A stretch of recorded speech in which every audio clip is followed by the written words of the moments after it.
The International Monetary Fund has said it will hold virtual meetings with Sri Lankan officials. This will be to reach a staff-level agreement on offering an extended fund facility. Under an extended fund facility, the IMF will provide financial support to Sri Lanka to ease economic issues. In a statement, the IMF said Sri Lanka's public debt is unsustainable and that its executive board should grant approval to offer support. But it added that the executive board will need enough assurances from Sri Lanka's creditors on restoring debt sustainability. In the statement, the IMF team that ended its 10-day visit to Sri Lanka today said they had seen the hardships faced by Sri Lankans. They said the poor and vulnerable have been disproportionately affected by the crisis. The IMF team had met with many government officials, including the President, Prime Minister, Central Bank Governor, and the Treasury Secretary. The discussion had focused on designing an economic program to correct the macroeconomic imbalances,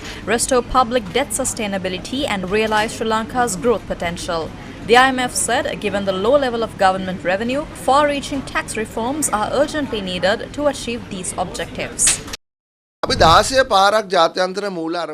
have gone to the IMF 16 times. However, we didn't implement the plan that we agreed more than 4 or 5 times. Many times the implementation of those plans were affected. But this time things are different. That is because the hands of the IMF are tied. The IMF can't lend us money regardless of the agreement we reach at staff levels unless our discussions with third parties are successful. By third party, we are referring to the creditors.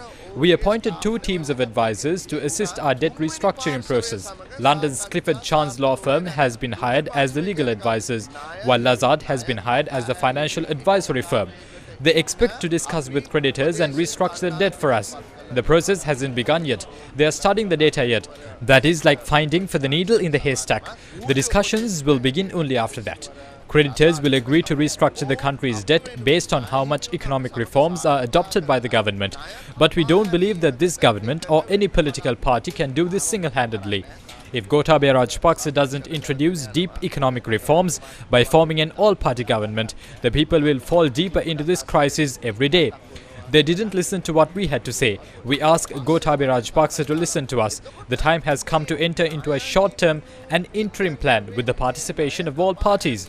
But for that to happen, Gotabaya Rajapaksa must resign from his position. අන්තර්කාලීන තෝරාගත් අවම වැඩපිළිවෙලකට අවතීර්ණ වෙනවා. ඒ සඳහා ගෝඨාභය රාජපක්ෂ මෙතනින් ඉවත් විය යුතුයි. ජාත්‍යන්තර මූල්‍ය I feel we won't be able to receive assistance from the International Monetary Fund at least in 6 months. It is difficult to solve the issue in the country until that. Based on how they have been maintaining ties with foreign countries, I don't think anyone has come forward to help Sri Lanka. No one accepts this government in the country and overseas as well.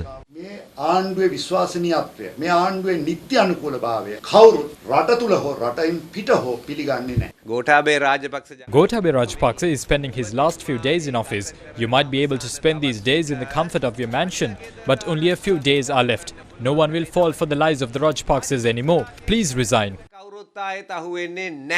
කරුණා කරලා බැහැලා යන්න කරුණා කරලා බැහැලා යන්න මෙන්න බලන්න අපි කියනවා Gota go home go home gota